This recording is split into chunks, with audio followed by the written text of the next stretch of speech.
Hey folks, how's it going? Dr. Spin, eclectic album reviews and general musical meanderings. There's been a little bit of curiosity, I think, from a few people about the process that I use to create and curate my top 20 for this year. It all starts with the log.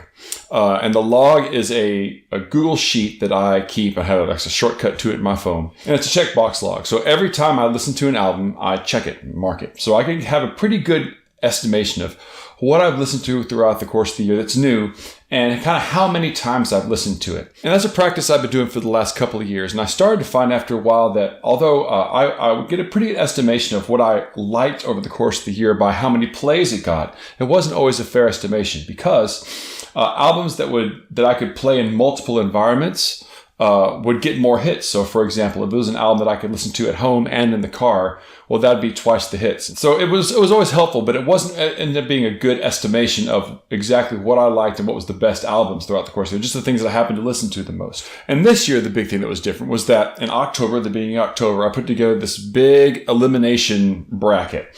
And I took all the albums that I had in my thing and started in October and listened to every album in head-to-head matches back-to-back in groups of 2.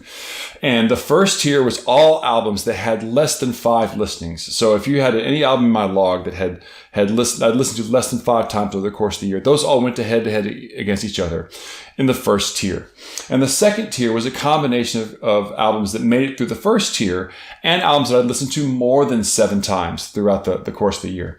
And my intention there was to try to avoid getting, knocking out albums early on that, like for example, the album of the year could have been, number 1 and number 2. Well, if I inadvertently put those beside each other in the first round, then, number 2 gets knocked out early on without, having a fair shake getting towards the end. So I tried to structure it so I could avoid that as much as possible. And then I also had a couple of kind of like, when I got to the third or fourth round, I actually inserted a couple of early eliminations that I thought maybe were unfairly eliminated and kind of put them against other things. When I got to about the third or fourth elimination round, I started running across genre collisions. And that's where things get a little bit tricky because, how do you compare a great ambient album with a great death metal album? It's possible to do it, but you always have to look at what the aims of a genre is and what standards you judge a genre by. For example, I had a really big push this year to become more aware of music and of lyrics in black music, especially rap and hip hop and spoken word, especially a lot more of that this year that I'd listened to than I have in the past. So, the standards of the spoken word album are different than the standards of like a technical metal album. But I ran across this thing that happened, for example, whenever I put More Mother and Cynic ran across each other in an elimination at one point in time. And I really put those 2 albums at a dead heat. Because even though More Mother doesn't have the sort of the technical innovations or the harmonic complexity or the structural considerations of Cynic and that sort of intense prog death metal, she does have like this really intensely vivid way of expressing her lyrics and her views, and a very good sense of texture and atmosphere in her backgrounds. So even though they're 2 very different genres, you can't actually empirically look at them the exact same way. You can definitely say that More Mother is extremely good and experimental at what she's doing in a way that's similar to what Cynic is doing in their sphere, in their genre. So those kinds of conflicts I try to save towards the end. By the time I got to about 30 albums, that's about the 3rd or 4th elimination, I think. That's when I started looking at actually having a top 20. Now, there was also an alternate top 20 that I came up with this year that I used kind of the same thing. And I have a good friend of mine that I gave him the same bracket in the beginning. And so what I would do is I would send him 2 videos a day, and he kind of got the singles treatment. So like, do you like this one or this one? He would pick this one. I'd put it in the next bracket. Do you like this one or this one? He'd put this one in the next bracket.